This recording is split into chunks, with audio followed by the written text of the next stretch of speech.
Bells chiming, so this must mean we should get going.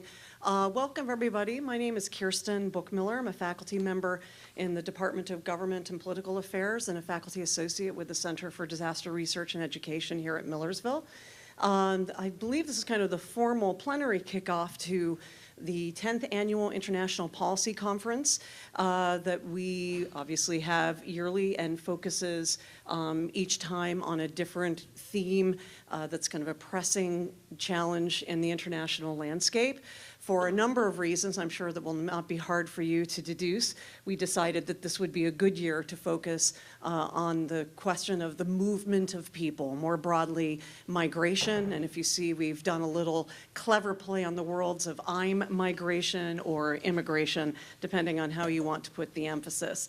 Last night, we kicked off the meeting with the film Refugee Stand and a discussion in conjunction with Amnesty International. This morning, we will be having two linked panels with a little time in between related to climate change. And this will be talked a little bit about in this opening one. This first one is really setting the kind of context for this. And then at 11 o'clock, yours truly actually will be speaking on the issue of climate-induced and climate change-induced migration. So there'll be a little bit of time in between, but I hope that you can make it to both because I think they will complement each other quite nicely.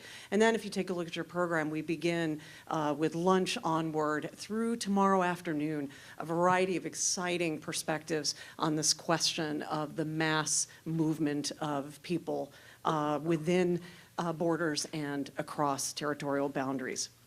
So I'm very thrilled to kick off today on behalf of the Center for Disaster Research and Education, our first plenary speaker. We have with us Dr. David Titley, a nationally known expert in the field of climate, the Arctic, and national security. He served as a naval officer for 32 years and rose to the rank of Rear Admiral. Dr. Titley's career included duties as commander, Naval Meteorology and Oceanography Command, Oceanographer Navigator of the Navy, and Deputy Assistant Chief of Naval Operations for Information Dominance.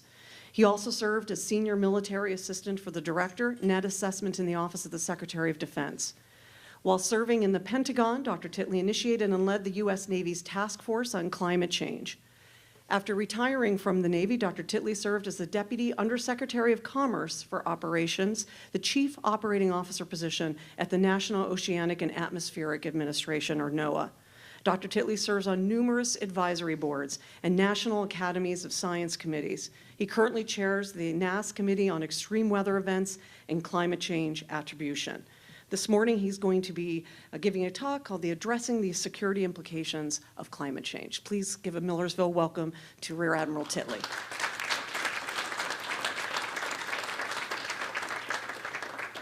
Good morning. How's everyone doing this morning here? You're here. That's good. You're awake. So it's sort of like church, right? Everybody's sitting up there. You're welcome to come down here. I'm told I don't bite or have any communicable diseases. So if you want to come up closer, that's fine. But wherever, I'm glad you're here. So what I'm going to do for about 40 minutes or so is go through in general terms why we see, why the Pentagon sees, why increasingly, believe it or not, the Congress sees climate as a security risk. I will talk just a tiny bit about the science, but really more as to why the climate scientists are so confident that this is in fact real and it's changing and all that. Who here is, besides Alex, is from the physical sciences? Okay, so a few. So any questions on that, or actually from the people who are in the social sciences or political sciences, I'm happy to address in Q&A, but this is not going to be sort of like all the science behind climate.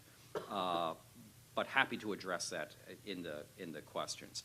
I was asked to talk a little bit about migration. I will tell you right up front, I am not an expert on migration, but I will put up just a little bit of how I think of it, and maybe that's food for thought, or maybe Kirsten then can say all the reasons at 11 o'clock why this is a massively wrong way to think about climate, and that'll be fine too. Okay, so that's kind of what we're gonna go through here. So I nearly took these slides out, but I'm going to keep them for this audience. I think this is kind of important, that especially when I talk to my climate friends. And I mean, and there are people who are really, really passionate about climate as an issue, climate change as an issue. They're expecting sort of, you know, an hour of slides that kind of look like this with lots of scary reds and purples and things like that. And, you know, you got to have one of these. But what I like to remind people is that first our climate and then any changes in that climate both interact with and are impacted by a whole lot of other big picture trends of for us, the 21st century, what we really care about for the, you know, frankly, our lives, our professional lives, certainly. Population, of course, coming up. We were for, you know, thousands and tens, hundreds of thousands of years, a pretty stable population, pretty low population. And then, of course, in the last few hundred years, that has rocketed up, and now we're, somewhere between, I think, seven and, you know, depending on whose demographics you believe, coming up to somewhere between 9 and 10 billion people. So, again, even without changes in climate, that alone, think of food, think of resources, you know, is a big impact. And speaking of those, energy, water, food, all get stressed by simply having more people. And oh, by the way, more of those people have more stuff. They want to be like us, right? I mean, who wants to live on $1 a day? It kind of sucks. So all those people who live on $1 and $2 a day, they kind of look at us and say, you know, that's kind of nice. I'd like to do that too. Of those three I put up, I would argue that water is probably the key. There's a huge amount, not all of it, but a huge amount of energy actually requires water. And in fact, just as a little fun fact for the day, if you look at your water bill and how many gallons that the, you know, town of Millersville or wherever you live, you know, says you or your parents use every month, every quarter, multiply that by 2 if you actually counted your real water use, because that's how much water you are indirectly using to extract heating oil and petroleum and natural gas, cooling nuclear power, things like that. So water's kind of critical, and yes, food can be, you can do a lot of things with food, but if you don't have any water, it tends to get harder to grow. What else? We are globalized, whether we like it or not, and that can be a whole probably subject for another conference at some other time, the pros and cons of globalization. But I'll just kind of take for this talk as a given that we are globalized. Why does that matter in climate? We in Pennsylvania specifically are probably in places that will have less direct lethal, I would say, impacts from climate change than many other places. So sometimes I talk to people, it's like, hey, you know, kind of sucks to be them. They say it a little nicer, but that's what they're telling me. Well, the fact is since we're globalized in those other places, be it halfway around the world, in Thailand or in Algeria or in Syria, those impacts, again, whether we like it or not, come back and directly affect our economy, directly affect our security, directly affect our pocketbook.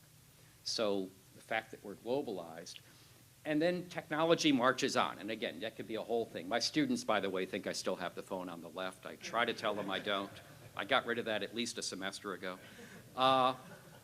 And again, we could make a whole week-long session on pros and cons of technology and how technology keeps advancing. But one of the things it does, and I kind of alluded to it before, is technology drives transparency. Whether you like it or not, things we can find, you know, everybody's got a smartphone and everybody has access to information that 30, 40 years ago, it wasn't even, well, it was barely science fiction. It was kind of Star Trek. You know, and people thought, oh, that's Star Trek. Well, nowadays we can all do that. In my field, in meteorology, I'm really a recovering weather forecaster, but in my field, for like hurricanes, there was some silliness about a year ago that there were some people, or even less than a year ago, saying the Hurricane Center is intentionally steering hurricane tracks to make climate seem worse. I wish I was making this up, but I'm not. So one, no, they're not. Two, even if they wanted to, everybody, you know, living in their mom's garage has access to pretty much all the same data that the National Hurricane Center forecasters have, and they get it within about 5 milliseconds of when the forecasters get it.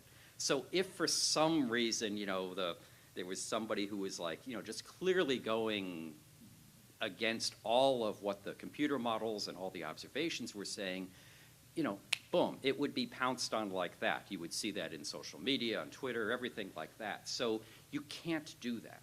So whenever I hear about these vast government conspiracies, let me tell you, I worked for the government for 35 years. The government's not good enough to do a conspiracy like that, trust me.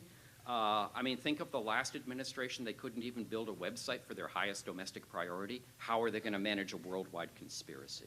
But technology forces transparency amongst every other thing. So we all know the data, we all know the science. We also know that there are billions of people who kind of see what we in the developed country, in the Americas in particular, either do or do not do regarding this issue. And finally, we tell ourselves, this I think was from one of the recent G7 conferences, and maybe with the economics, we tell ourselves, in the West at least, that we're basically out of money. True or not true, that's kind of our self-talk. So we have population growth, resource competition, globalization, ever-increasing technology, and we tell ourselves we're out of money.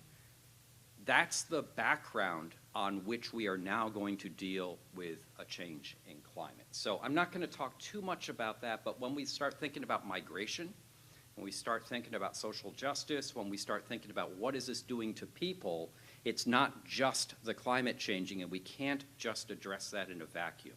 Because if you don't account for sort of all these other big things going on, we'll probably, at least in my field, I would say we would sub-optimize the solution there. Okay, why do we care? So if I asked you guys, I got to be careful talking to students at 9 o'clock in the morning to say this, but if I asked you to close your eyes and just close your eyes and tell me the very first image of climate, if I say climate change or climate, what comes into your mind? Anyone? Forest, okay. What else? Polar bears. What else? Rising seas, okay. It's usually polar bears or Arctic or some piece of ice. Since I have no life, one Saturday evening, I actually just typed in climate change into Google, but click on images. Don't look at the links, just click on images. And I actually counted up all the polar bear and polar bear related kind of images. It's about a third of them. Just type climate change. And it's kind of become, to many people, when I say climate change, or somebody, they're thinking, oh, that poor, scrawny, we've all seen it, right? The poor, scrawny polar bear on that little piece of ice in a big blue Arctic. And, and we're, supposed to tug at our heartstrings, I think, and things like that. So, if you want to, and you guys, I'll bet, know more about any communications majors in here, people who work in specializing? Okay, so if I say that, if I'm trying to get a message across that actually resonates, the three things I think of, and you guys tell me whether I'm totally off base or not, emotional, personal, relatable. Those are kind of three tenets that I sort of look at. Because otherwise, it can be like, yeah, that's interesting, but I got other stuff to do. So, if you evaluate polar bears through that prism, emotional to some, yes. Certainly non-governmental organizations use what we call charismatic megafauna, big cuddly animals. Although if a polar bear is hungry, it's not quite so cuddly, to raise money. Relatable, how many people have personally encountered a polar bear not in a zoo? Yeah, it's usually the answer I get. So it's really kind of distant. So why do I go through that? Not to bash the environmental organizations. I don't think somebody said, hey, let's come up with the worst possible symbol for climate change and ride that pony. It works if you're sort of in the business of charismatic megafauna. But unfortunately, in my view, it's actually kind of made climate change, which is already a somewhat abstract concept, it kind of pushes it away in time and space. It becomes like, well, geez, it kind of sucks for the polar bears, but, that's kind of too bad for them. And we go on with our life. I talk about climate in three things, and you guys should know. I can only remember three things at any one time. Just as an aside, because we have time, right? Okay, I know. I will finish before 11, I promise. Just as an aside, the U.S. Navy has this exquisite maritime strategy, cooperative maritime strategy for the 21st century. And you go through, and it was our brightest minds, and they went up to Newport, our Naval War College, and they got like, Ivy League colleges with, really smart professors to help work on this thing. And it's really nice. And it's got 7 things that the Navy does. So just because I like to do this, when I was an admiral, I would go up to my fellow admirals, basically the people who are supposed to be running the Navy, and says, hey, can you name the 7 tenets of our maritime strategy? They could usually get about 4. 3, 4, a couple could get 5. Almost nobody could get 7. So why do I say that? If you're trying to communicate something, 3. People remember 3s. After that, it gets harder. So my 3 things for climate: people, water, change. It's really just that simple. Why do I say people? This is about us. This is not the polar bears. This is really about us. It's about you and me. It's about our families. It's about our parents. It's about our children. It's about our neighbors. It's about our colleagues. It's about our friends. It's really about the people who live in our town. It's about the people who live in eastern Pennsylvania and the Northeast and really in this country. It's fundamentally the reason I care about this is, while I have nothing against polar bears, but this affects people. It affects us. When I say water, I kind of alluded to that. I mean, you can go through, and certainly Alex and others here at the department, Kirsten, who works in climate, I mean, it really can be overwhelming. I mean, if you look through the Intergovernmental Panel on Climate Change, I mean, there's this much stuff. Even the U.S., our own national climate assessment, comes in at a svelte 1,050 pages. There's a lot of stuff, and it can be overwhelming. I use, and you can find other things, but I personally use water as an integrating principle.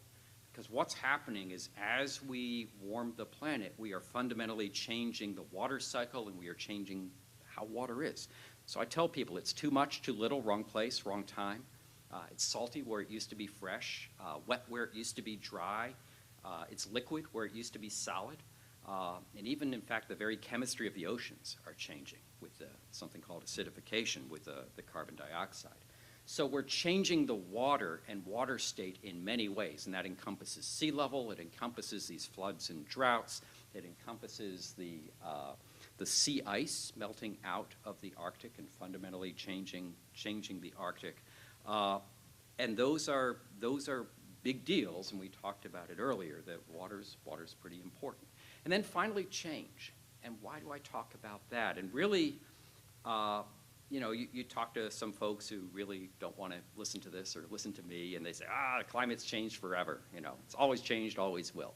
And on geologic timescales, any geologist here? And geologic timescales are absolutely right. When you start looking at hundreds of thousands, millions of years, yeah, climate goes up and down. Oh, by the way, we know why that is. We can understand that, either changes in the sun, changes in the orbits, massive volcanoes. We get that, and we can actually understand why. But how long's human civilization been around, roughly? Roughly. A little more than 4,000 years. Let's go 8 to 10. Roughly when did agriculture come in? 10-ish, give or take. How's that? When did we come out of the last ice age? 10,000-ish, give or take. We've had this remarkable period of climate stability, and we have used that, probably not intentionally, but we have used that to build human civilization. Because think about it, who has ideal climate? Not too many people. Who's from San Diego or Hawaii? Okay, if there was, you guys have ideal climate. The rest of us, we live in Pennsylvania. How ideal is that? I'm going back to State College, come next month. I won't see the sun for about 4 months or something. So it's not that it's ideal everywhere, but it's been stable. We've known when to plant. We've known when to harvest. We know what grows. We know what doesn't grow. The bugs and critters more or less stay where we know various zones for the bugs and the critters are. If we build a port, we have a pretty good idea that the ocean is going to be there next year, next decade, next century, so we're not either chasing the sea level up or down. We've had the stability, and we've gone from, frankly, living in caves to everybody's, got one of these things now. So we've been able to use this time to really, frankly, build civilization, build everything out. And now we're changing that. Now that is fundamentally changing. And the question is are we going to change at the pace of which the climate is? And if we don't, how much are we going to suffer? And oh, by the way, we do have it within our abilities to somewhat limit the amount of change that we will deal with. But the more change we put in, probably the more we will suffer, the more we will have to change one way or the other. People, water, change. And I would say they're all pretty important there. Okay, I'm just going to talk a tiny little bit about the science. And again, Q&A, we can do this more. This is Titley's cartoon on science. Hopefully my physical scientist friends won't cringe too much on this. Think of this as almost a three-legged stool in which you have understanding from sort of the fundamentals of physics. Think Newton and Einstein and people like that. Does the real world, in fact, either confirm this or tell you that something different is going on? And ideally, what we would call independent observations, you guys know what that means? So that's basically data that does not have anything to do with each other. Do you get different sources of data that all point to the same story, or are they pointing to different stories? And then finally, certainly in the physical sciences, can we predict this? Can we basically take the physics, can we take what we've observed, throw it into I guess a technical term would be honkin' great computer, and hit start, and do we get some sort of projections that kind of look like and then what we've seen? And if you can say yes, yes, and yes with pretty good confidence, then I would argue you have understanding. So spoiler alert, yes, yes, and yes that's why the climate people have understanding. So it really starts with, I'm not going to make you derive this, although Alex probably will if you're taking his classes. It starts with, sort of what I call cutting edge 19th century science here, the radiative transfer equations. We understand how heat, in fact, moves around in the atmosphere. There are, again, we could do a week-long conference on just different kinds of observations. This happens to be globally averaged air temperatures from the late 19th century to the past decade, every 10 years. Just take every 10 years, and that's what you get. Yes, we can predict it. This is all the international climate models, and these are not the ones that were just written yesterday. These are the ones that came out basically in about the year 2000. You see that vertical black line there? Everything to the left, we knew it, so you don't really get a ton of credit for being in there. The gray line is basically the upper and lower bounds with, you can kind of pick the middle as where you'd like to be. All those colored lines are then the observations. Remember, after the vertical black line, we didn't know that when we ran these things. And you can kind of see that ups and downs, wiggles, but over time, these models do pretty well. The climate models, just so you guys know, they do not forecast year-to-year variations. What they do give you is projections of, in general, when you average over like 5 or 10 or 15 years, where we're going. That's what climate models do. They are not weather models, and again, I'm happy to talk about that in Q&A if anybody's interested. And again, the foundations of this go back to, a bunch of old guys there. You got Fourier, you got Tyndall, you got Arnhus, you got a Frenchman, a Scot, a Swede. They do not go into a bar. But starting in the 1820s and coming up to about 1900, we basically built the theory of what's going on. And nobody so far in the past century has been able to disprove that theory.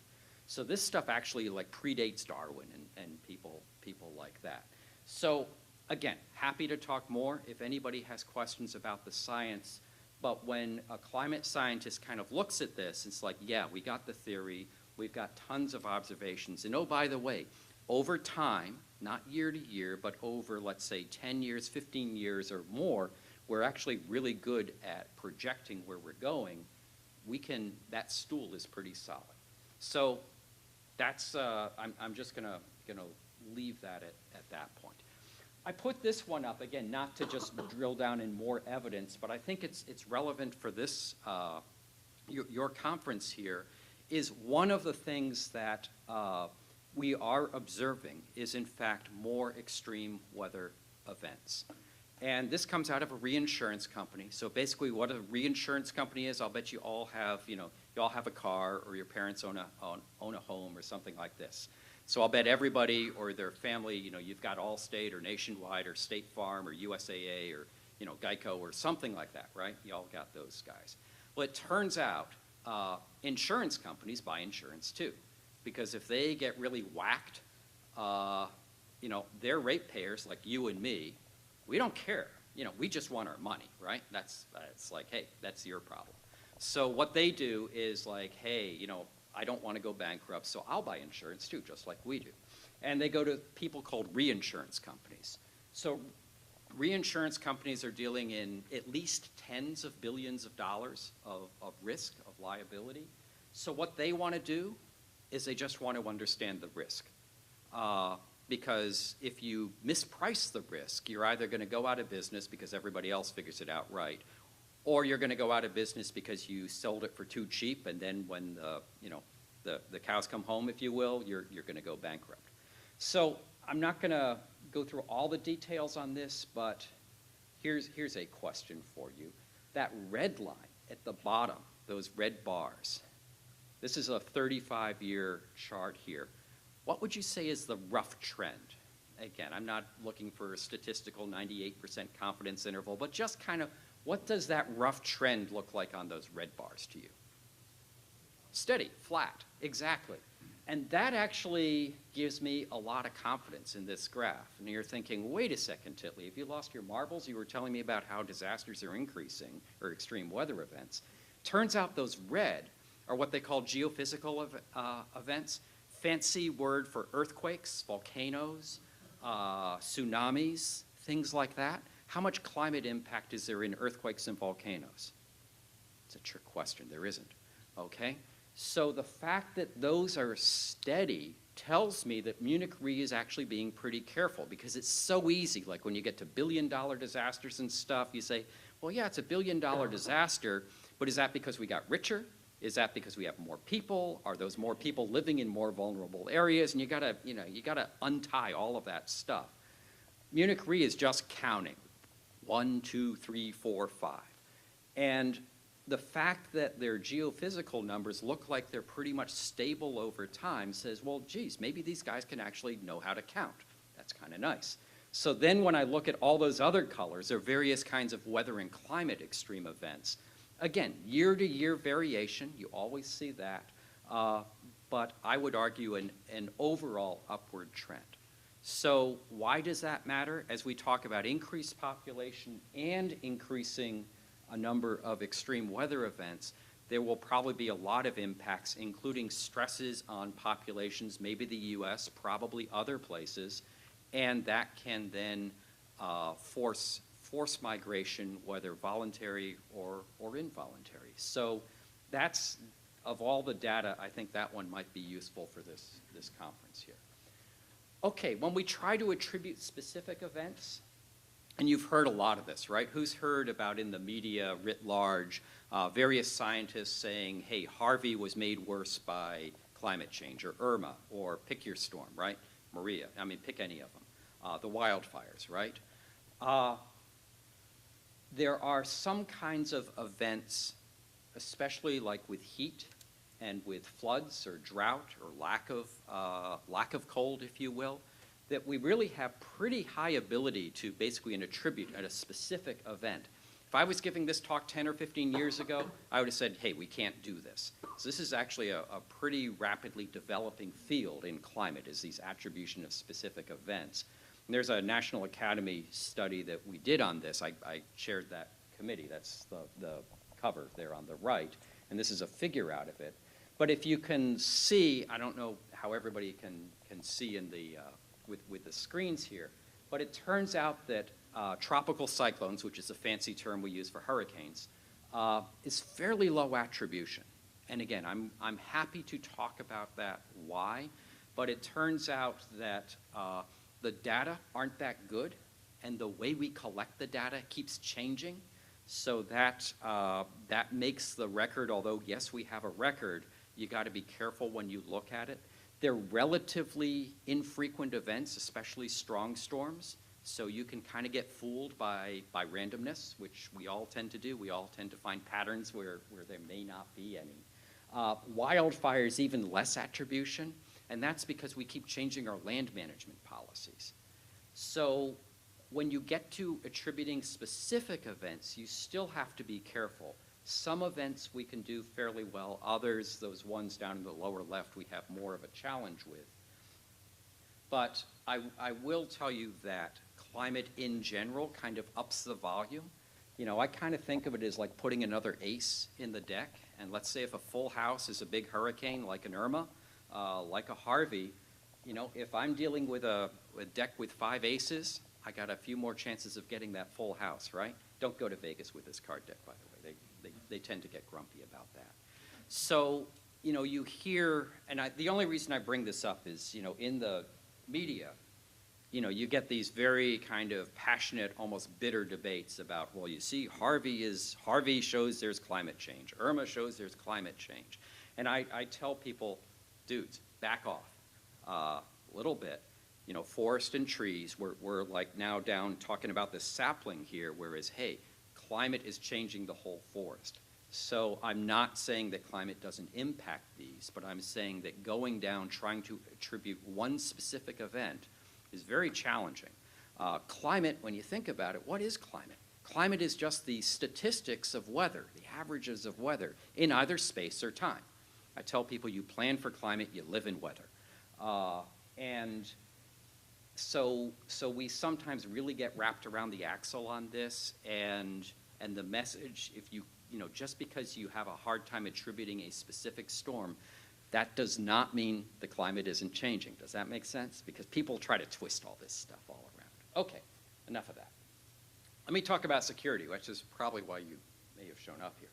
I try not to have too many bullets on slides. I hate bullets on slides. But I'm going to talk mostly about that last one. Who here is of a certain age who remembers the BASF commercials?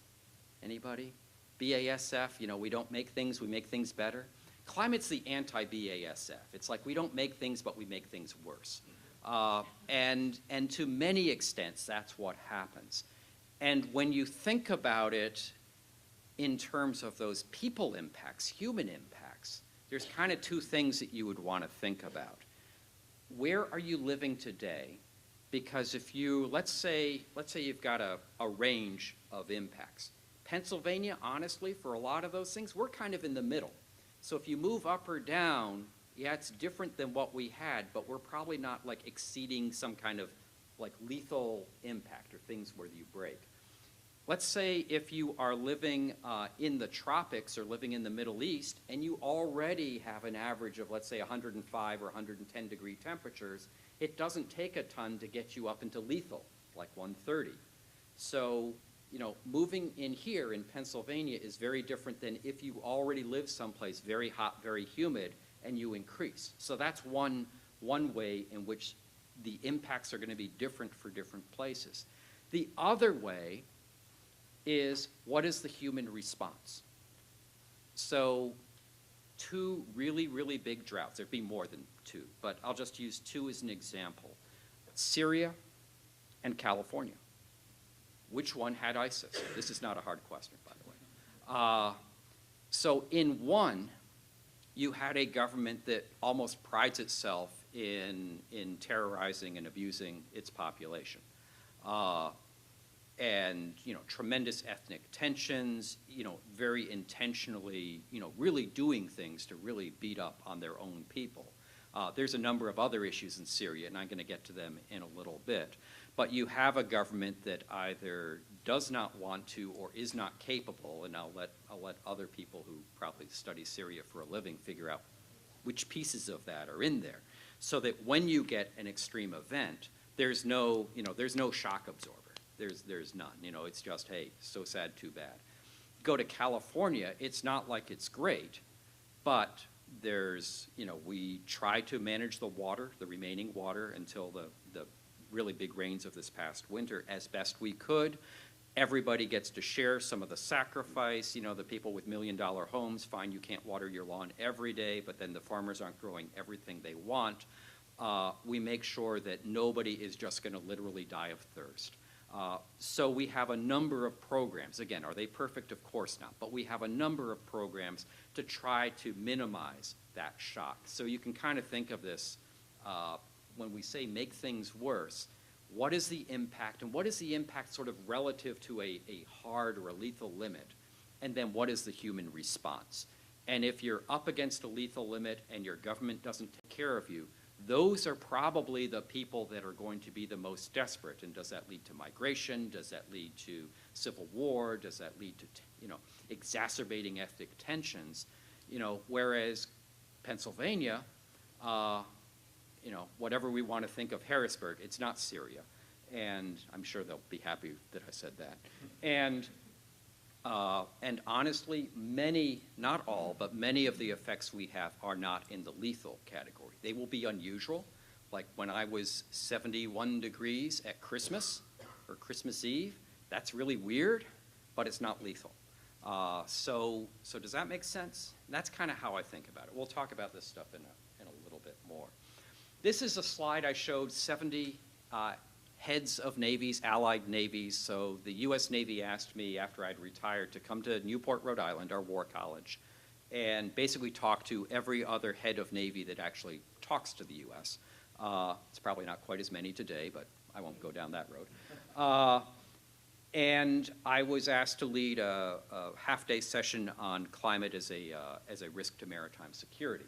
So this is kind of the slide that I put up. So there's a couple things in here. One is sort of a communication thing. How many times do I say the word climate? Once in the headline.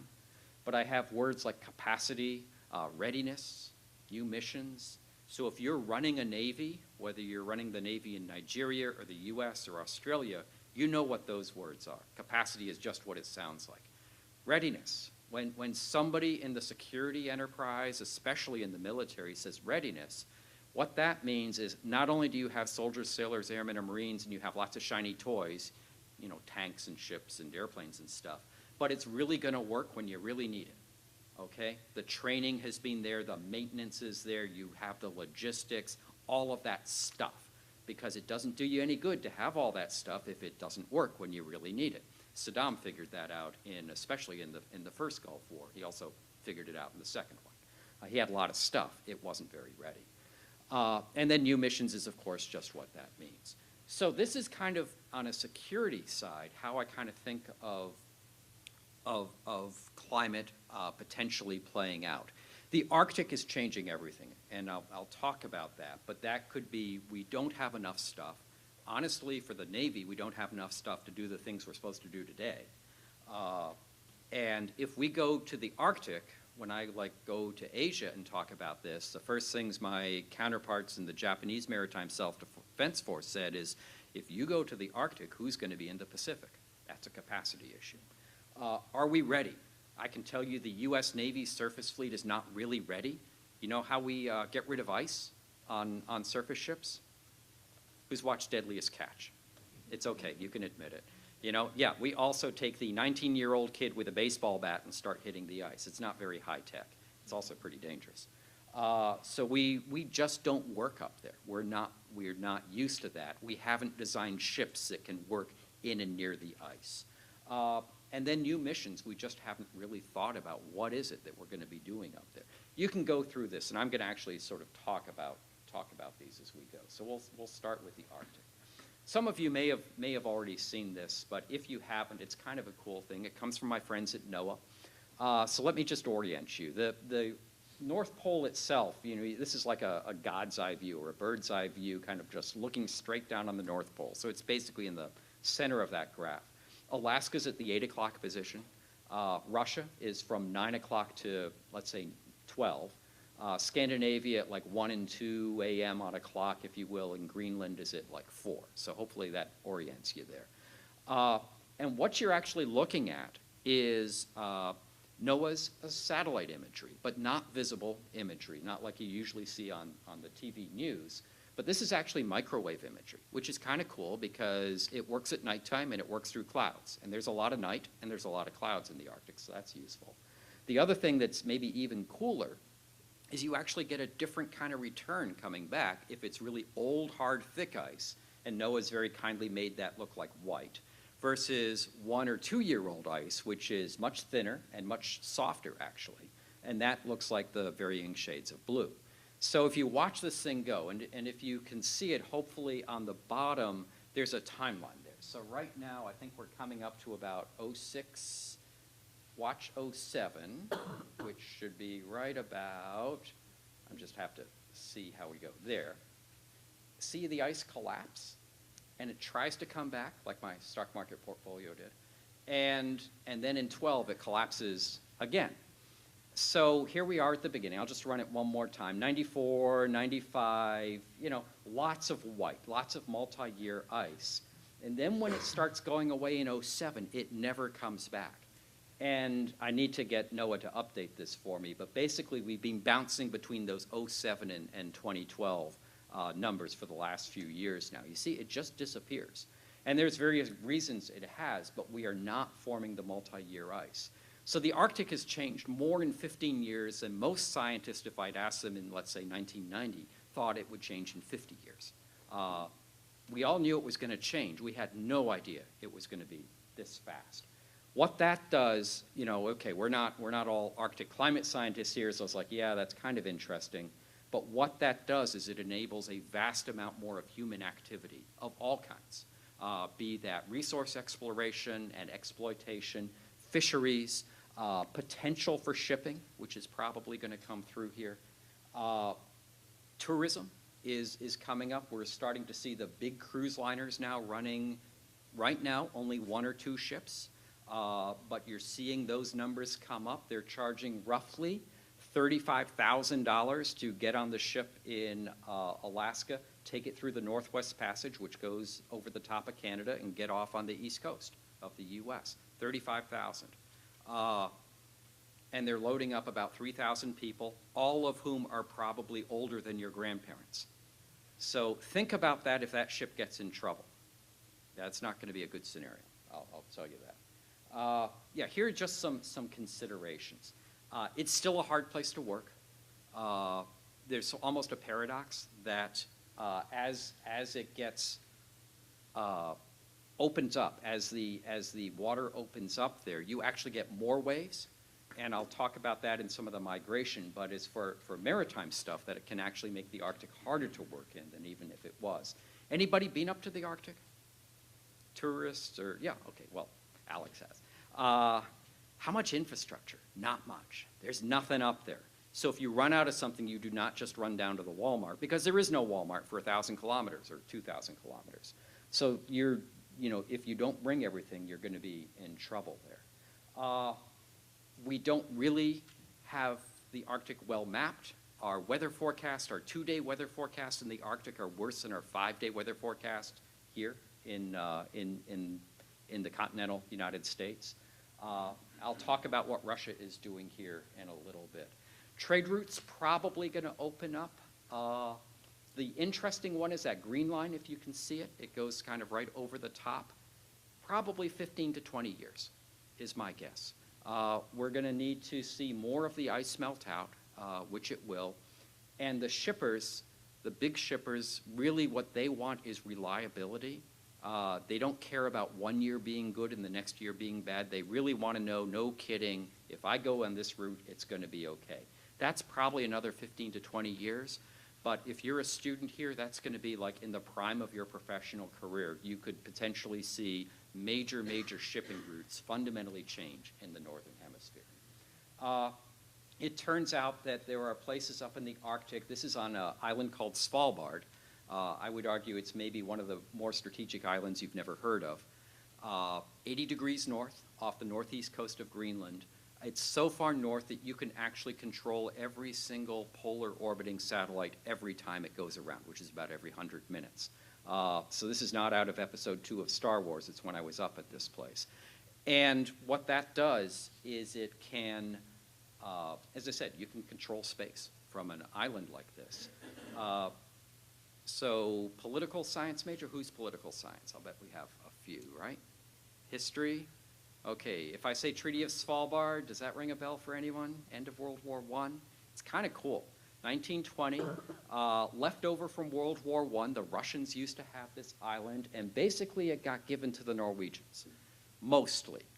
They don't have full sovereignty, although if you ask the Norwegians, it's like Svalbard is Norwegian, end of stop. So I says, excuse me, ma'am, why do I need a passport then to go from Oslo to Svalbard if it's like Norwegian? Oh, well, that's different. Why don't you have an exclusive economic zone like everybody has? Why do you call it a fisheries zone? Well, that's different, but it's Norwegian. Well, the Russians don't see it that way. So a week after we were there, the Russian number 2 guy, I can't remember his name, but he's a bad boy. He's on the sanctions list. He shows up. You know how the Norwegians found out? TV. So the Norwegians, being Norwegian, very quietly and politely and nicely go to the Russian embassy and say, hey, what's your number 2 guy like doing on our island? And the Russians basically told the Norwegians, deal with it. So the Russians like to push on this, and this is a place they push.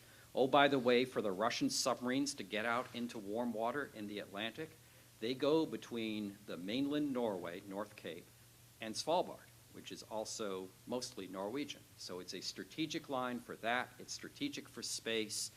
It is a place where the sovereignty is not totally defined. So I think if there's going to be a conflict over land in the Arctic, it's usually not the stuff that you read about in the papers. It's not a Wild West. It's not a rush for resources. But if the Russians wanted to push someplace in the northern part of NATO, my money is that they're going to do something with Svalbard. So watch there.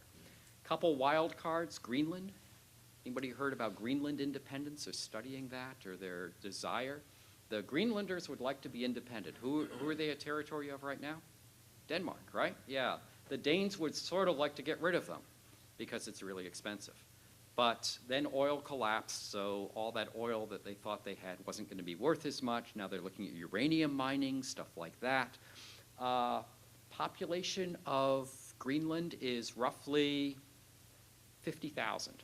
So think of how big Greenland is, and it's basically the population of Penn State University Park when everybody's in session.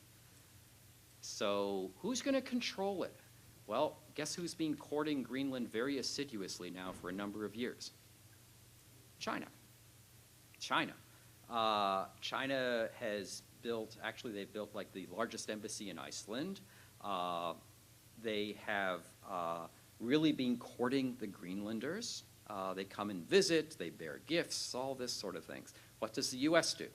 We ignore them because it's like, oh, they'll love us. And it's like, well, they might love us. They might not love us. So it's probably something to think about. The other wild card is Russia building up their northern flank defenses. I'm actually not all that worried about it. A lot of surface-to-air missile stuff.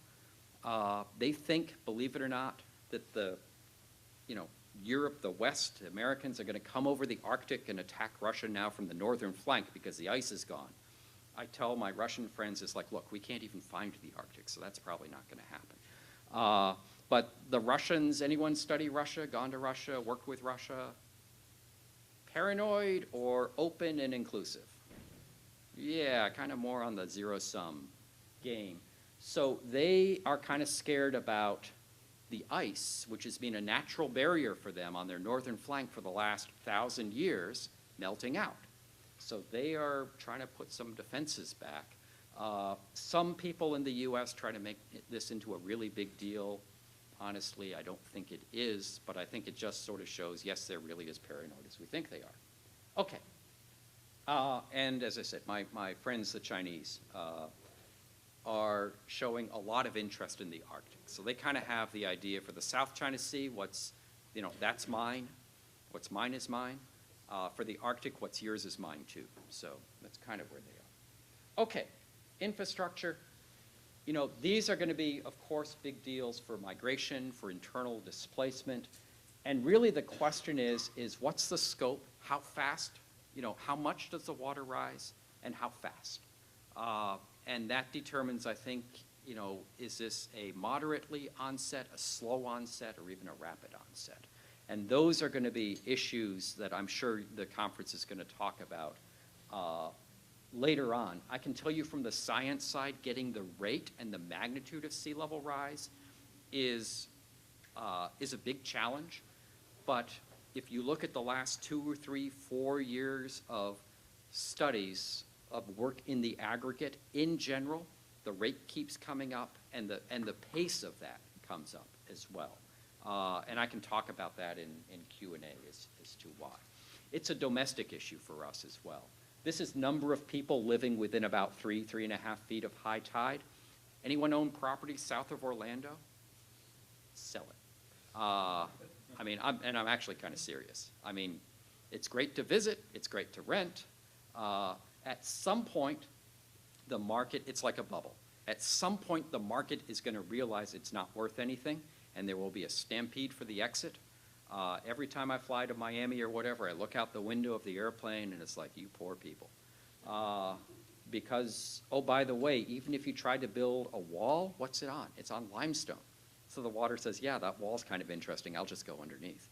And that's what's going on down there. So we've got an issue as well. We are going to see, and you see a little bit written up. I'm not sure if the conference will cover it, but we will see internal movements probably different than what we've seen. And I've talked to the legislature here in Harrisburg, and I said, if you guys are smart, you are going to set up Pennsylvania as a climate haven. Because if you think about it, we're going to have impacts, but we're probably not going to have those lethal impacts. We're going to have enough water. South of 40, you start having water issues. We are going to have to think about the forests, because if you get some really hot summers, we've seen what happens with forests. But we, and we're not going to be massively impacted by sea level rise directly like some other states are. So I tell my friends in Harrisburg, it's like, hey, be the place where all those Floridians and Texans and Alabamans and Georgians want to come back to. So that might be something to see. Now, would I bet my entire retirement income that that's going to happen? Maybe not. But it would not shock me to see in the 21st century almost a reverse migration in this country, a reverse movement, I should say, back up north. So we had 50 years of everybody goes to the Sun Belt. It wouldn't surprise me if some of the people come back. Okay. Humanitarian assistance. Yes, the military can do this. It's a convoluted process within the U.S. It's actually easier for the military with authorities and things like that to do this for countries outside the U.S. You got to make sure there's a whole bunch of things, posse comitatus, all this sort of stuff, gets done correctly. We do it more times correctly, but I would argue maybe not every time correctly, even post-Katrina. And you could argue that Puerto Rico is not being the shining moment of how to do this. The military is more than capable of doing this, but you should know as taxpayers, the military is about the most expensive possible way to do this. So if we keep seeing more and more of these, we might want to think about developing a less expensive and tailored sort of governmental way of doing these things without, having to buy nuclear-powered aircraft carriers. A little fun fact here is you do not need a nuclear-powered aircraft carrier to go and deliver water bottles to people who need them. So we might want to look at different ways to do this here. And then the security threats. So I've mentioned the ocean acidification. That's probably being studied a little bit, but how that's really going to impact food supplies, a lot of unknowns there still. So again, if you're looking for research areas, that's one that I think is understudied. Drought, this looks terrible. Again, I've got to have a graph with lots of reds on it, right? A lot of that drought, some of that is in fact drying out and less precipitation. A lot of it's getting driven though by higher temperatures, right? We all know that if it's hotter, even for a given rainfall, it tends to dry out faster. And that's, a lot of that red is actually coming as much from the temperatures as it is from the rainfall itself. And then I mentioned Syria. It's hard to explain the tragedy, the catastrophe that's Syria in 140 characters, although I tried. But it really goes back, it's this chain of events. If you've ever done an accident investigation, or unfortunately, I hope you never get involved in those, but if you do, you oftentimes see there's no one single cause. It's a whole bunch of things that come together, wrong place, wrong time. And you could say Syria's like that. 1970s, Assad takes over. One of the things he says when he takes over is like, I'm going to be self-sufficient in wheat and barley. Now, you would like to think, his advisors would say, hey, boss, we're kind of in the Eastern Mediterranean, kind of a desert-ish anyways. Maybe not the best idea you've ever had. But I think what they said is, sir, you are a smart, powerful, and handsome man, and we'll get right on that.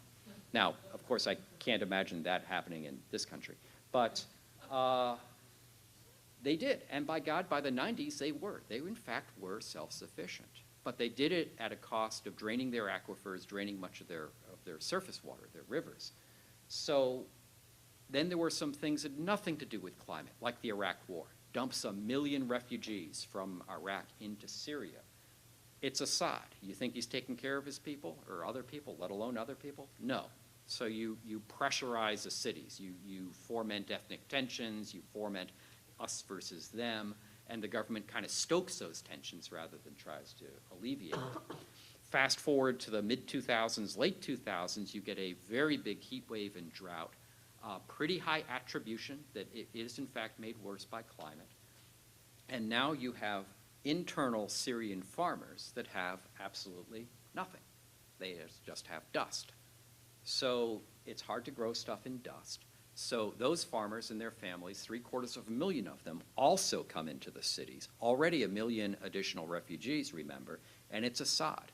And now you have this very desperate population not being taken care of, in fact being I would say, harassed and threatened by their own government. So what happens? Groups like Al-Qaeda, Iraq, like ISIS, can really thrive because they can say, you're dying, your family's dying. I will take care of you if you come and join my group. And we say, well, geez, who'd want to join Al-Qaeda? Well, I'll bet none of us have ever had to make that kind of choice between starving or dying of thirst or watching our family die versus joining a group. So I don't really blame the people that they made those choices. But this is where climate was one of the links in that chain of event that's led to this catastrophe. Does that make sense? Because you get a lot of people that say climate caused Syria, and it's like, no. And you also get a lot of people that says climate had nothing to do with Syria, and that's also no. It's in the middle. Okay, let me just keep going. So you got to admit there's a problem. Secretary Mattis, to his credit, has done that. When in response to questions for the record at his confirmation hearing, he said that yes, climate and climate change is a risk to our national security, to the Defense Department. And he intends to manage it like he manages many other risks. I think that's actually a very good way to talk about it. If you're interested, these two publications here, the left one is actually from the intelligence community. It's written by intelligence professionals, not the politicians. It's got a nice bureaucratic name there. What is it? Implications? I can't read it on my screen, but you can see it on there. Implications of U.S. national security to climate change. And then the other one is written by a group of retired 3- and 4-star admirals and generals. Both pretty much say the same thing, that climate is going to be an accelerant to risk, if you will, an increasing threat. Okay, there's some more reading. I'll leave you the slides if you want to see this. This is sometimes useful if you just want some basics. There's something called What We Know. You can Google that, What We Know, from the American Association of Advancement for Science. You can be a non-scientist and you'll understand every single thing in it. It's very, very well and clearly written. And if you have that, you will know as a citizen everything you need to know about the basics of climate.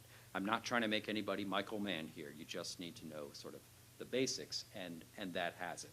And I've got a couple references up there as well. Again, if you're interested more on the security aspects, all of those publications are freely available up on the internet, and I'm happy to leave the slides. Okay. This is really managing a risk. Anybody here think we're going to solve the climate problem in your lifetime?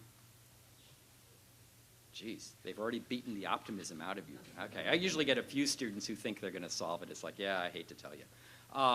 But it's going to be a risk we will manage.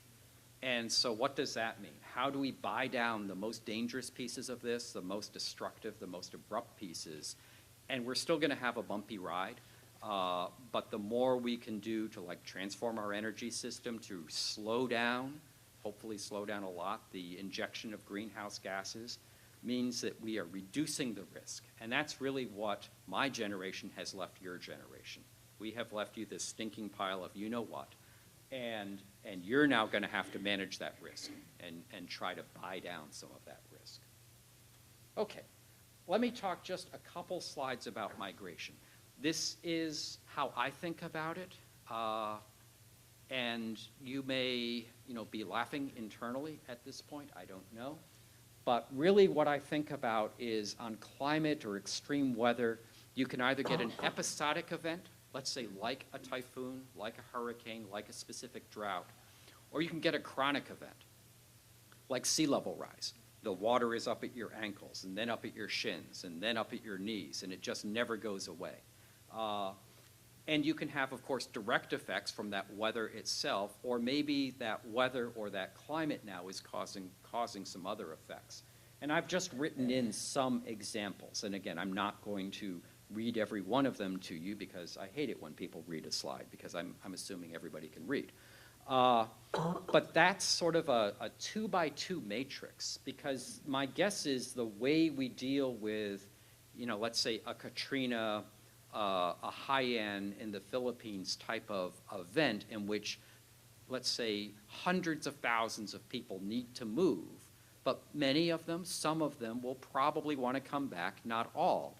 It's very different than what happens when my island nation, maybe I don't have to be forced off my island nation, but because the waters have warmed and acidified, my economy was completely based on fishing. Let's say from my economic zone, and all those fish have moved poleward out of my EEZ. What do I do? And if there's no viable economy, those people might need to move, right? So they can have an economic part. Kind of different situations, depending on which quadrant you're in. And from what I understand, our governance structure has not even really got off square one. I mean, as far as please correct me if I'm wrong, but I don't think climate refugee is even a formally recognized term yet. We kind of talk about environmental refugees. We say, oh yeah, the climate guys are kind of in there, but it all seems a little, what's the technical term? Squishy to me. So I'm sure many people here are familiar, International Organization of Migration, UN sponsored. They talk about this quite a bit, but they kind of talk about it in, yes, this is a problem, and yeah, we really are going to need to deal with this. I think I saw that climate migration was in an early draft of the Paris Accord, but since I'm kind of anal, I actually went and did a word search of the final one, and guess what's not in there? So at the end of the day, even though it was in an early draft, the powers that be said, yeah, but we're not actually going to talk about this, probably because somebody objected. So we have yet to really address this question here. Here's my bluffer's guide from kind of, if you go to the IOM website, kind of what they talk about here. Near or far, that means like, is this a near term or a far term? And they kind of say yes to both of those. Forced or voluntary, yes. You're going to see people do these both. You're going to see people primarily with resources. It may not be the poorest of the poor because the poorest of the poor don't have the means or the resources to get themselves out. So it's probably people with some resources are going to say, hey, I'm out of Dodge. That's what I did with Katrina. I'm a migrant from Mississippi. I'm proud of it. So, is it a problem or the solution? It's probably both. People are going to see, hey, I can have a better life by adapting, and my adaptation is get out of here, etc. I thought it was interesting on the how many. The range was from 25 million, which is like, okay, that's a lot, but maybe manageable, to 1 billion, which is really hard to think about. They said the most likely is order 200 million, which, as I understand it, is kind of like that would double doubled the amount of migration from all causes here. So can we handle that? My guess is it depends where, when, how. I mean, look at what 1 million Syrian migrants did to the EU. Nearly brought the place down, came really close.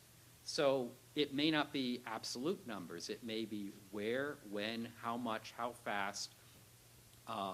Are they welcomed, or are people trying to push back? And to me, it seems like we really haven't, as a world, as an international body, really being able to get our hands around this much more than saying, yeah, this is going to be a problem, isn't it? And then we kick it down the road. Okay. If you want another wild card, since I haven't been optimistic enough here, think of what could set up for both conflict and potential migration if we start intentionally modifying the climate. So geoengineering, anybody heard of that? Geoengineering is the intentional large-scale modification of climate by man to undo the unintentional large-scale modification. What could possibly go wrong, right? National Academy, we did we did one study, 2 volumes. One way is to try to suck out, technical term, the greenhouse gases, stick them back in the earth. Really expensive, but actually fairly low risk, but really expensive to do it at scales that matter. The other way is spray a bunch of stuff in the very high atmosphere and dim the sun, basically reflect solar radiation. Relatively affordable. We know how to do it. What happens to the rest of the climate? We don't know. We really don't know. We're pretty sure we would significantly change rainfall patterns.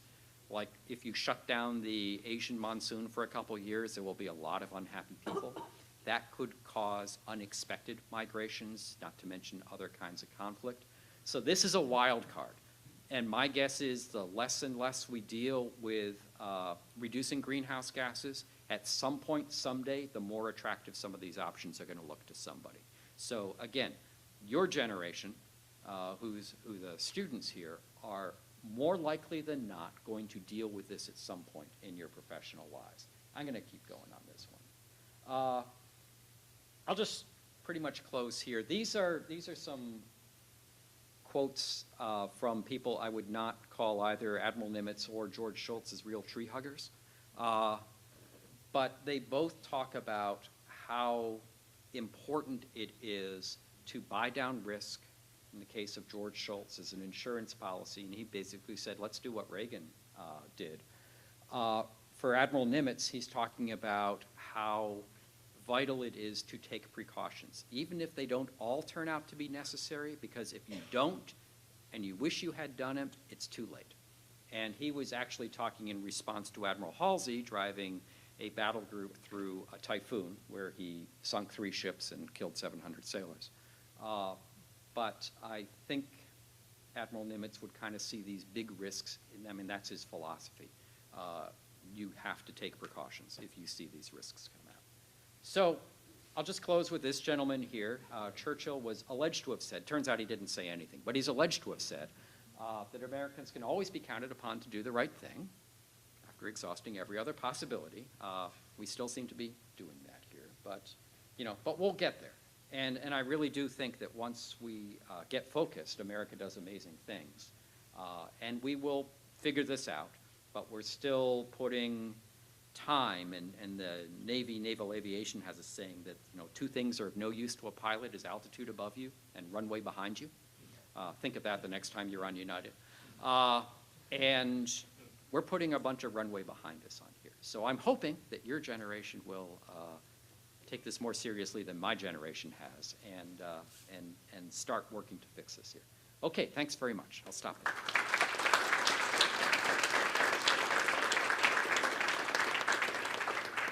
Thank you so much. I have just been so extraordinarily impressed by the comprehensiveness of what we've just been presented, and yet so thorough and nuanced. That was just a masterwork. There's a lot there for us to unpack and to discuss. And so as a fellow academic, I know you can kind of run the Q&A as well as anyone, so I'm going to turn it over to you to please, I know we do have a wide variety of students with a wide variety of backgrounds, and I did want to say, we did not talk ahead of time, but you were set up beautifully at 11, what I will be talking about in terms of, the movement of people as a result, and a lot of the complex questions, causes and where we get at them, none of them are easy. So I'm going to get out of the way. Any questions, feel free just to kind of stand up, raise your hand on any of this. Once.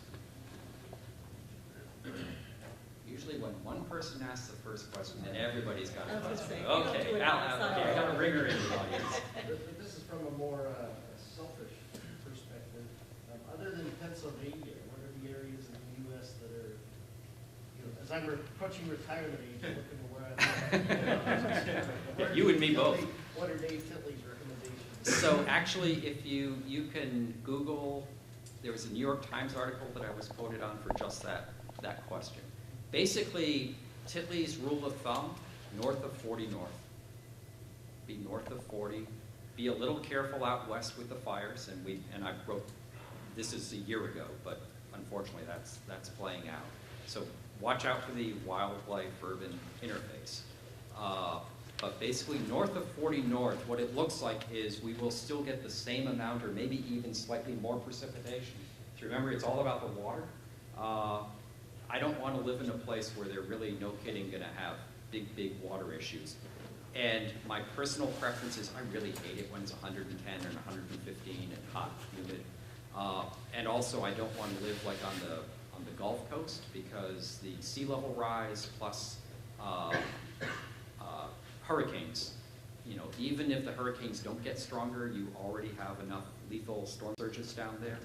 And if the hurricanes do get stronger, it's even worse. Florida's going to be in real trouble. I mean, unfortunately, I wish I was joking, but I'm not. Pretty much south of Orlando, if we get the full sea level rise from business as usual, that's roughly 30 feet. That won't be in your lifetime. It's probably spread out over a couple of centuries. But at 30 feet, the southernmost town in Florida is Orlando. So think about that. That's why I don't want to live down there. So I'm thinking kind of northish and sort of Mason-Dixon line, Pennsylvania, Ohio, New England, Pacific Northwest, probably okay. They're going to have to figure out how to manage their water a little bit differently. They'll probably get as much precipitation in the winters, roughly, but the snow levels come up, and then the melt in the spring could be faster, and you probably know that a lot of their power, a lot of their water for many uses, agriculture, everything else, basically they've got a snowpack. I mean, they got a reservoir, it's called a snowpack, sitting up in the high elevations. Just melts off, and that's what they use. I mean, that's all fixable. You can engineer stuff, but it will cost them some. But basically, I look at kind of 40 north, and yeah, you don't want to be, that's what I look at. I probably will not get employed by the Texas Chamber of Commerce or Tourism Industry. Ma'am? I wanted to follow up. So one of the things that we hear a lot on the kind of humanitarian side, is this kind of primal screaming from places like the Maldives, Kiribati, Tuvalu, that 2050 is this kind of magic year that's frequently thrown out. We'll just be gone. We're already sinking, because of the notion of sea level rise and so forth. Do you see any scenario from your perspective in which that is not a fait accompli, or is that in fact very debated on the science side? Kind of where do you sit on a lot of that policy talk? I think any scientist in any discipline, you always need to be open to new evidence. And I kind of, and really for the students, when you see a paper, especially when it shows up in the press, and even if it's a peer reviewed, like in Nature or Nature Geosciences or whatever, you kind of think of these as like breadcrumbs. And every once in a while, you want to sort of step back and see where those breadcrumbs lead, because it's not like science has this grand design of I'm going to get here. It's like individual people doing interesting things. So I don't like, because if there's one paper that says, oh my God, it's this, or hey, we're all good, and you sort of go back and forth. So you want to take an average of what the literature is telling you. I do not see anything in that literature, especially in an average, that says the science community has overestimated sea level rise. rise. And if anything, we may still be shooting behind the rabbit a little bit. So work, actually up at Penn State, a guy named Pollard, Conti, Richard Alley, what they have done in the last couple of years is some pretty, scientifically it's interesting, but what we're seeing is warm water gets under these glacier faces, they tend to fracture. Think of God as this massive sledgehammer, so they're not just melting.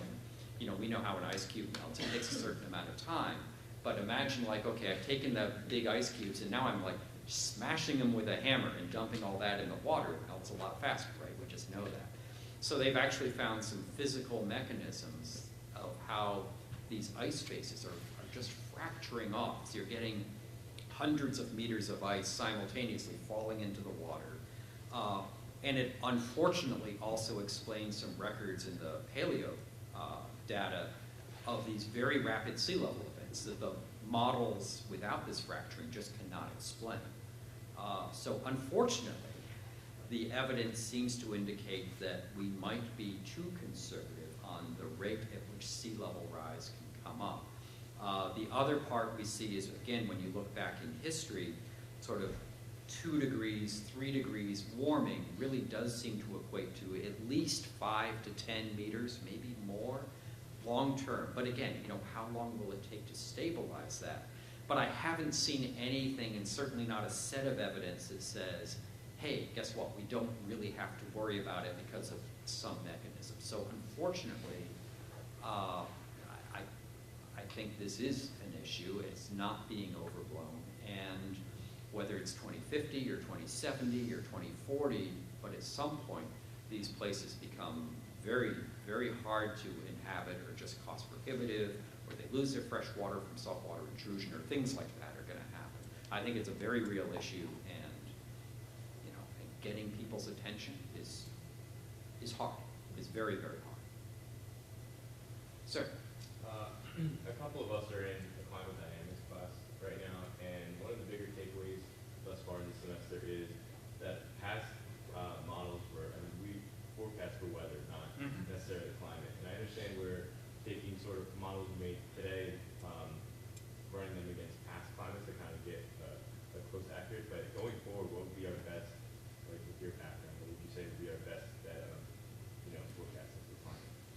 Yeah, I mean, I think the climate models, you know, I mean, if you had sort of maybe exascale or even petascale computation, which we're not going to have for another 10, I don't know when we get to peta, if we get to peta, but exascale is probably 5 to 10 years from now. Affordable, you know, it's like, yes, one person may have it, but actually everybody can use it. You can start, you know, continuing to take the resolution of the climate models down, and as you take the resolution down, I'm sorry, this is going to get like super geeky for everybody else, but you can start taking things that we're parameterizing right now when you run at 50 kilometers or 100 kilometers resolution and start putting in physics.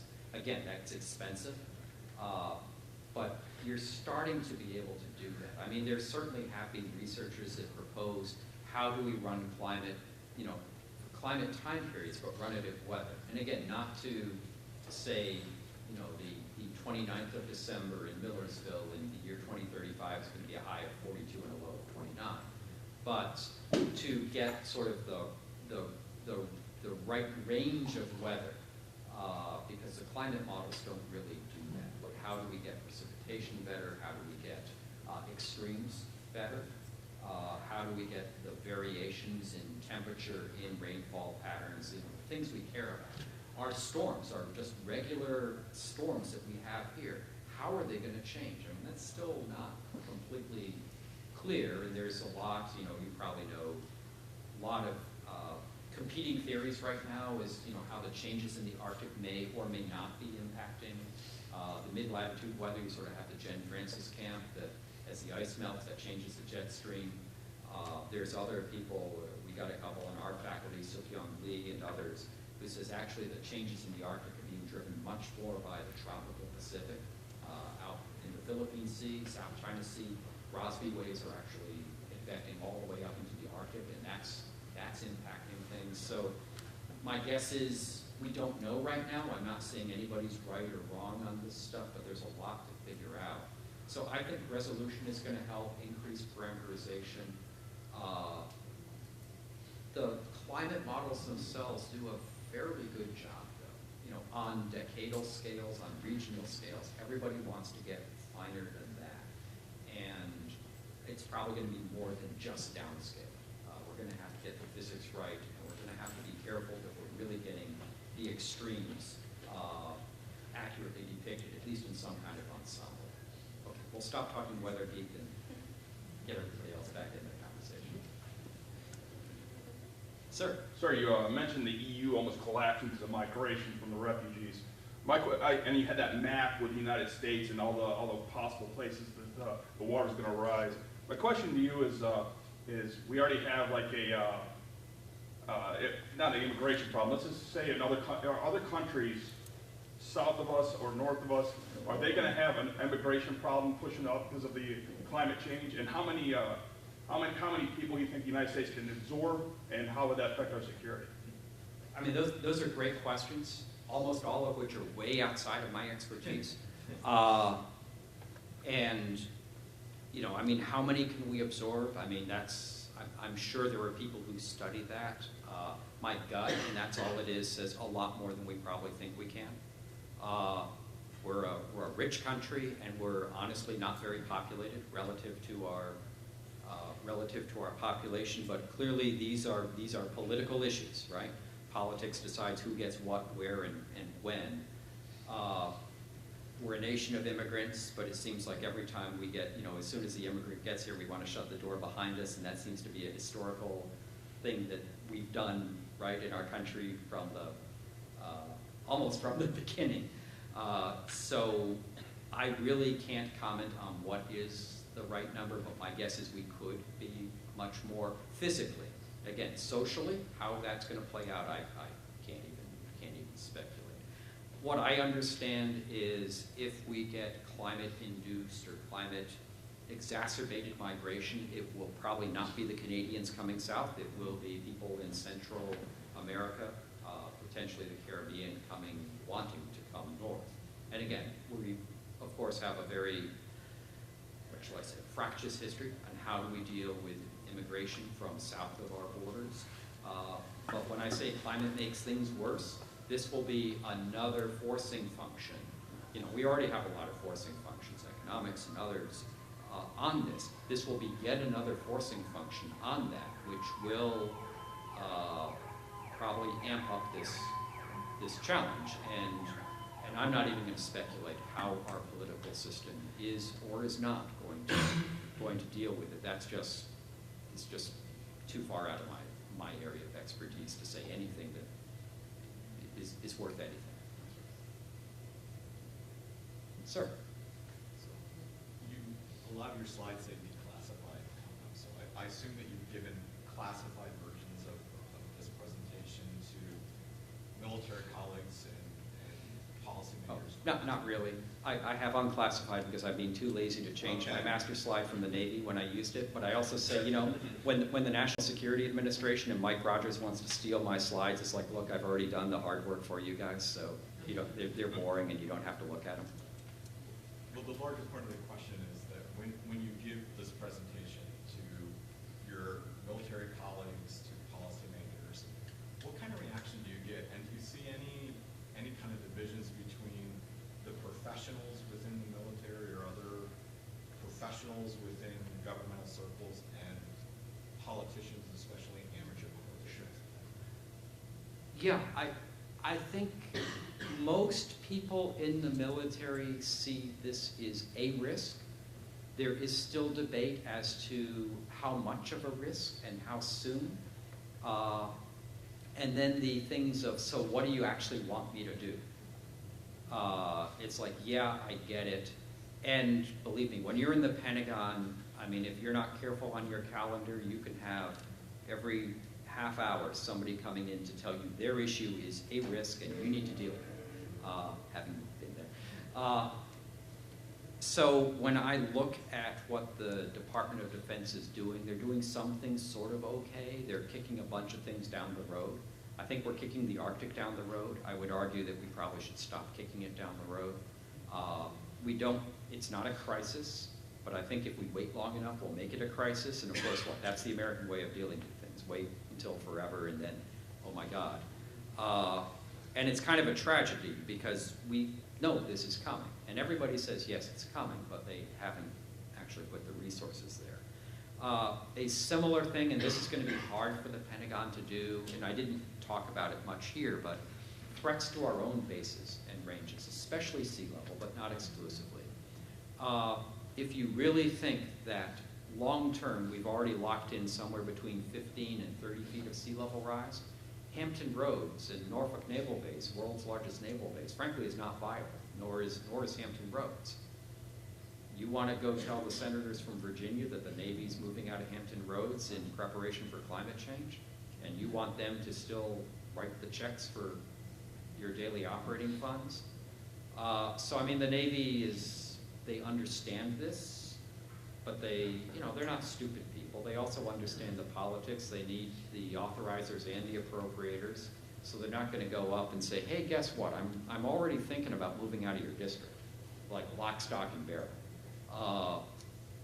And this is going to be hard. So I mean, we're actually looking at whether some credible, but let's say non-defense organizations could sort of do a study of what would you do, where the Navy can read it, but their fingerprints aren't on it.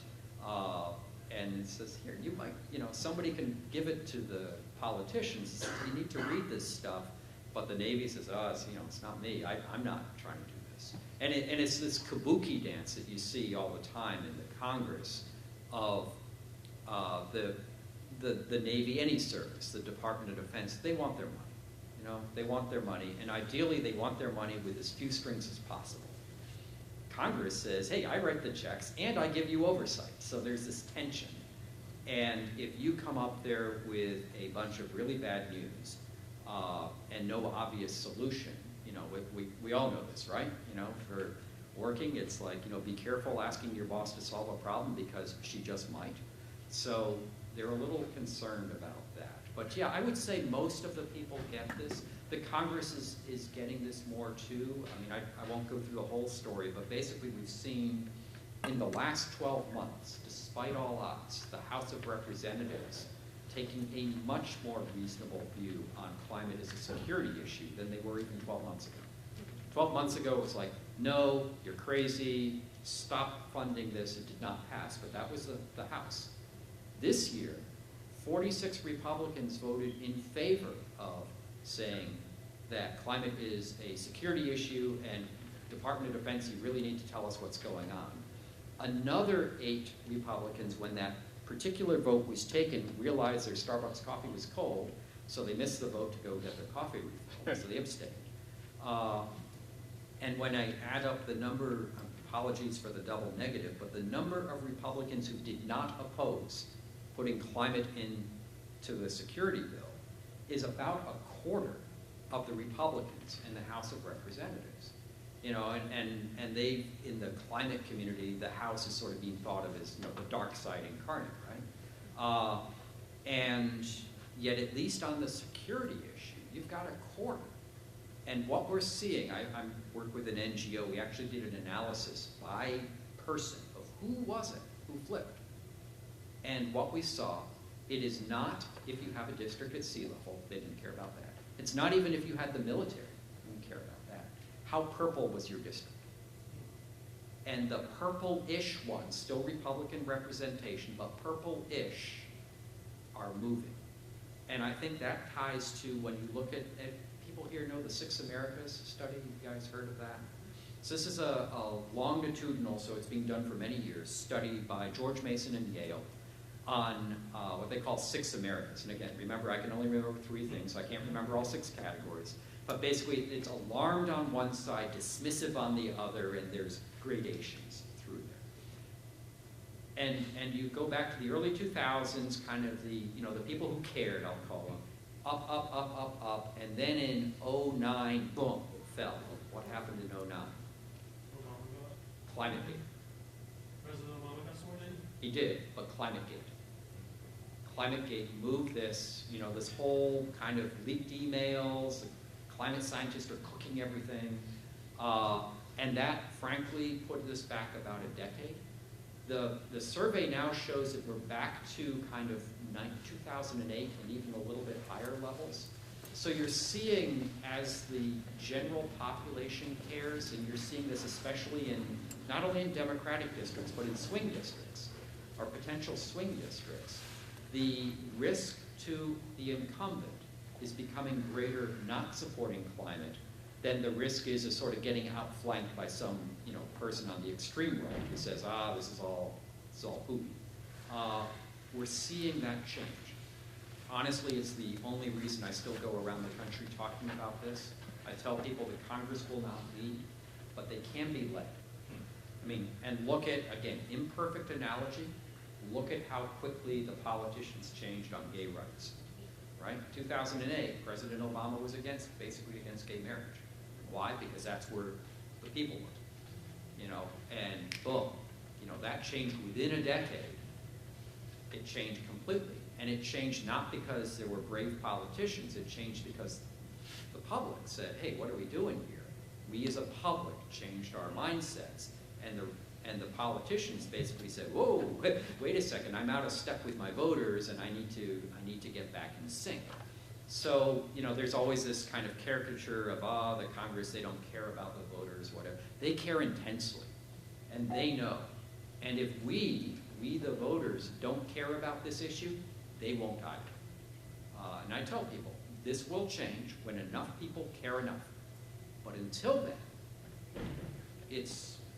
there's no upside to voting for this, especially if you're a Republican.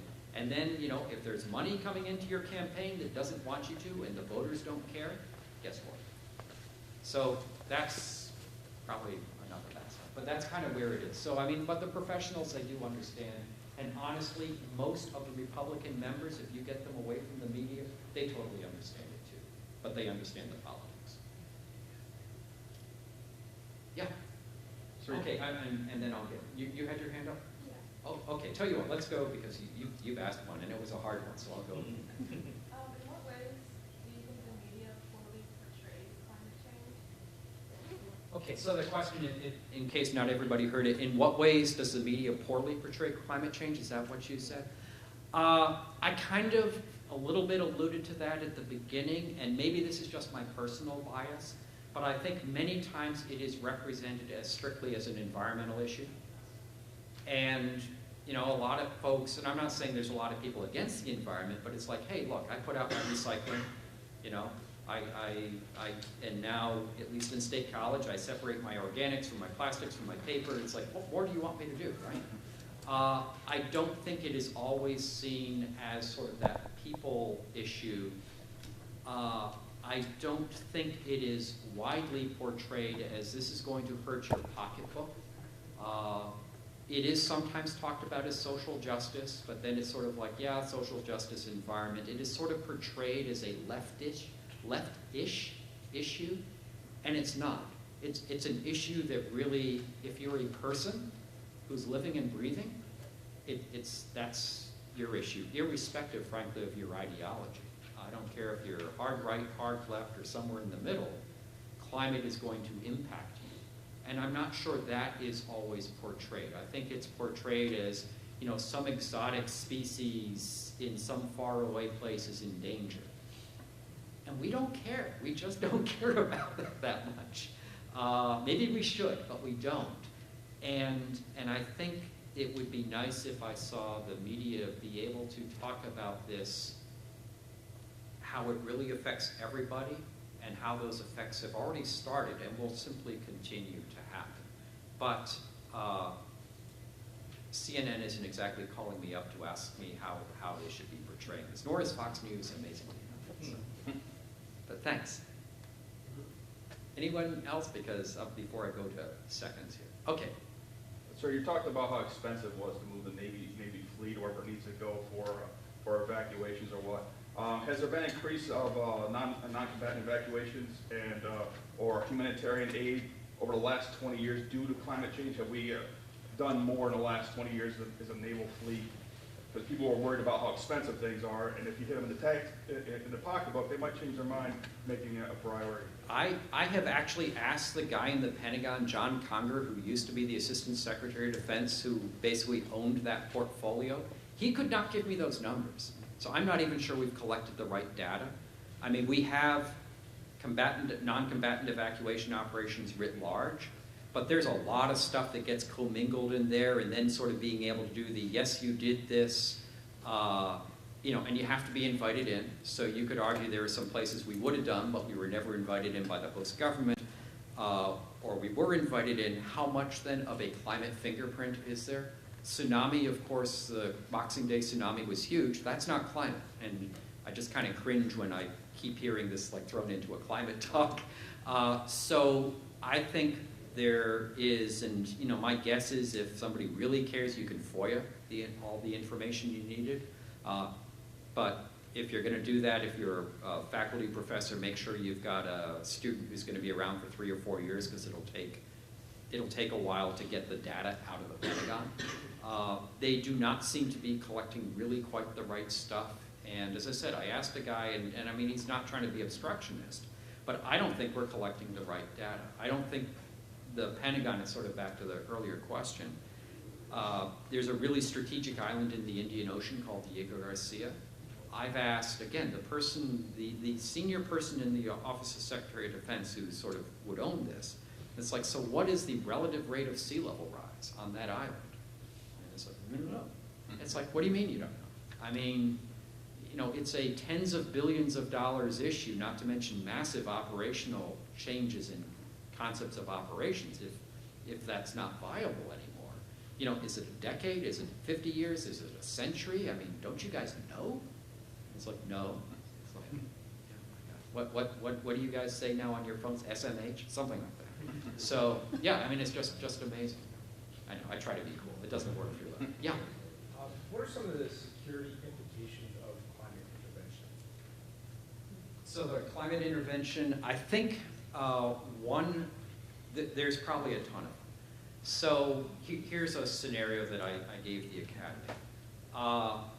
We kind of keep going down business as usual for whatever reason, and we wake up one morning and find that either another country, or maybe not even a country, maybe sort of a Bill Gates organization, Richard Branson, you know, somebody with a whole lot of money and who says, you know, well, fine, if the governments aren't going to fix it, I'm going to fix it.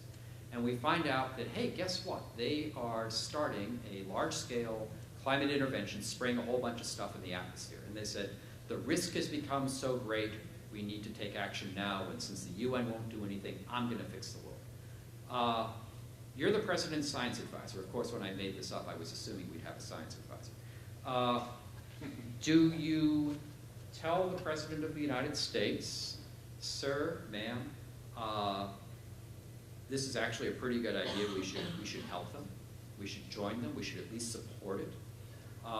Do you say this is kind of like cloud seeding, which has never actually been proven to be effective? It's like, hey, if Bill Gates wants to spend his billions of dollars doing this, knock yourself out, but we don't care. Or do we see this as actually harming, let's say, crops and rainfall in the United States, and we say unless you cease and desist in 96 hours, the full weight and force of the United States will be brought upon you with our coalition that we are forming today? That's a pretty big security issue. And the reason we need to understand more about this is, you know, what are you going to say if you're a science advisor? Because you're not going to be able to say, well, let me study it for 5 years and get back to you, boss. You know, that is probably not going to be a conversation you want to have in the Oval Office on that morning. So that's one. Another one is let's say countries A, B, and C want to roll the climate back to a pre-industrial, 0. But countries D, E, and F, maybe they live up north, they kind of like about +1 degree because they're able to extend their growing seasons, their crop seasons. There are some people who do better. Maybe Russia likes having a less ice-filled Arctic because they can move stuff along their northern coast, which is kind of like their equivalent to the Gulf of Mexico, more easily. What happens if you have a conflict between who sets the thermostat? So that's a security issue. What happens if once you start this, and you're not reducing greenhouse gases, it's sort of like a pressure cooker. Yes, you can do this, but if you stop, for whatever reason, you get all the warming comes back in about 12 months. Boom, instantaneously, basically. And let's say for whatever reason, we did this for 50 years, we had some sort of conflict, and whoever was doing this stopped. Would it be a security issue to have 3 degrees of warming or 2 degrees of warming instantaneously? Would we tell our military, you need to continue this mission because now it's an emergency? That's just 3 right there that you could see how this could bleed over into security pretty easily. Oh, the 4th one, if we're doing these things, how do you know it's effective and who's monitoring that? Or if there's a combination of, yes, we'll get rid of the worst of the warming, but at the same time we now have agreements to come down on greenhouse gases, who's cheating and who's not? I'll guarantee you the intelligence community, our intelligence community, is going to get involved in that whether they want to or not. So that's 3, and I gave you a bonus. Okay, all right, thanks so much. Thank you. Thank you.